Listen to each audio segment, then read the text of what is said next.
Jadi kalau ingin sukses, jangan zina. Ya. Ada kan orang yang karirnya hancur karena selingkuh?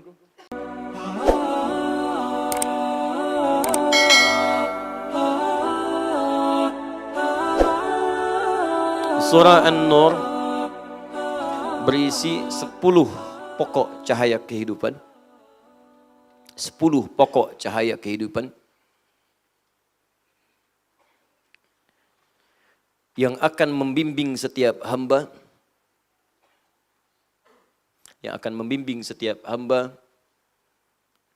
untuk mendapati kemudahan, kenyamanan, dan kesuksesan hidup. Mudah, nyaman, sukses. Ada yang sukses tapi meraihnya sulit, prosesnya panjang. Maka kita sertakan kalimat mudah untuk bisa mendapatkan hal yang diraih tadi dengan begitu cepat. Ada yang cepat sukses tapi hidupnya nggak nyaman. Sukses tapi tidak bahagia gitu. Ibu pilih mana, Bu? Sukses tidak bahagia atau nggak sukses tapi bahagia? Nggak ada pilihan ketiga dan nggak usah maksa. Kira-kira mana? Sulit ya? Sulit karena kebahagiaan itu selalu melekat dalam setiap kenikmatan. Jadi kalau ada nikmat nggak ada bahagianya, itu tidak ternikmati dengan baik. Kayak orang sakit misalnya, ya sakit tapi tenang, atau sehat tapi gelisah, pilih mana? Nggak bisa. Ya, nggak bisa, pasti ingin menyatu keduanya. Karena setiap kenikmatan itu akan ada unsur kebahagiaan dalam menerimanya. Baik, maka kita sertakan kalimat nyaman di sini. Ya, mudah, nyaman, dan sukses. Pertama, cahaya yang pertama, bimbingan pertama. Saya sebutkan umum dulu, baru nanti kita masuk ke suratnya, ke ayatnya. Nanti kalau mohon izin ya Bu, Pak ya, belajar dengan saya harus sabar. Karena nanti ketika Anda belajar dengan saya, khususnya Al-Quran, saya tidak akan membahas secara global. Yang saya akan bahas bahkan dari setiap hurufnya. Bisa, suratun anzalnaha, kenapa menggunakan kalimat surah? Apa arti dari kata surah? Kemudian anzalna, kenapa menggunakan anzala, tidak nazzala? Kenapa pakai nahnu, kenapa tidak anzaltu? Kenapa menggunakan anzalna? Kita satu-satu kita akan bahas. Ya, yang penting kita selesaikan, walaupun nggak tuntas sampai kita wafat, minimal kita wafat dalam keadaan sedang mengkaji Al-Quran insya Allah. Ya. Satu, cahaya pertama, sifatnya larangan ya. Larangan berzina. Larangan berzina. Jadi kalau ingin sukses, jangan zina. Ya. Ada kan orang yang karirnya hancur karena selingkuh? Ya, karena zina, banyak. Pertama itu. Nanti kita turunkan pelan-pelan. Kedua, larangan menuduh tanpa bukti, fitnah. Larangan menuduh tanpa bukti, fitnah. Coba lihat, banyak orang hancur karirnya, hancur martabatnya karena fitnah. Ini sekarang marak semua nih. Ya, coba lihat tuh, zina menyebar. Bahkan kemarin ada disertasi yang cenderung menghalalkan zina. Nanti saya bahas spesifik mungkin sekitar 15-20 menit. Sampai saya koleksi, saya sampai di pesawat pun, saya minta koran, ini di koran ini pun dibahas, di koran bahasa Inggris, Jakarta Post ini. Ya, kemarin saya dari satu daerah, kemudian di pesawat, tawari koran, saya ambil ini sampai muncul di sini juga, dan ada yang harus saya koreksi gitu. Ya.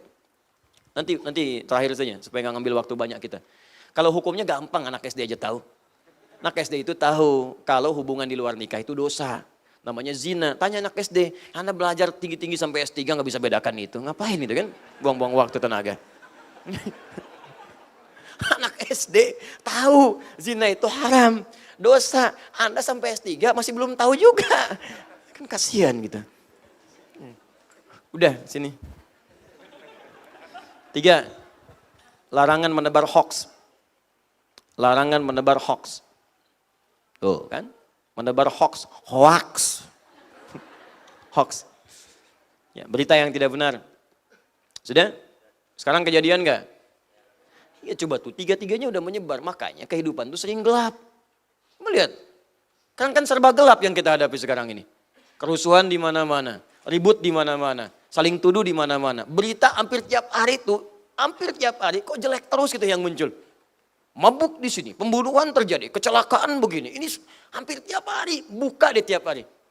Saya hampir tiap hari itu saya jajarin tuh berita tuh. Mulai dari ini, detik.com, Era Muslim, Hidayatullah, Republika, CNN, BBC. Baca semua, hampir musibah tiap hari itu. Gelap. Apa enggak ada tiap hari berita yang menenangkan? mendapatkan juara ini, terjadi kenikmatan begini, ini meningkat, kenyamanan ini. Coba bandingkan dengan nilai kegelapan yang muncul dibandingkan cahaya kenikmatan yang dirasakan. Berapa persen perbandingannya? Apa di antara dampaknya? Ya ini tadi sumber-sumber cahayanya itu ditiup. Dipadamkan cahayanya karena padam yang gelapnya muncul. Kalau cahaya yang dinyalakan hilang tuh yang gelap-gelapnya. Itu poinnya. Ini kelihatan sederhana tapi dalam sekali maknanya. 4. Menampilkan hikmah di balik setiap musibah. Menampilkan hikmah di balik setiap musibah. Biasanya kalau orang kena musibah kan suka merasa gelap kan? Tiba-tiba kena PHK gelap, pulang lunglai, padahal matahari terang, tapi badan jadi gelap gitu kan? Mata gelap, selera nggak ada, ya? Baik. Tiba-tiba kemudian ada kecelakaan, ada yang sakit, sakit parah, ada yang meninggal, gelap sampai meratap semacam-macam. Nah, ayat ini akan memberikan hikmah di balik setiap musibah. Sehingga nanti kalau menghadapi musibah apapun, nggak ada gejolak dalam jiwa kita yang berlebihan. Tenang gitu.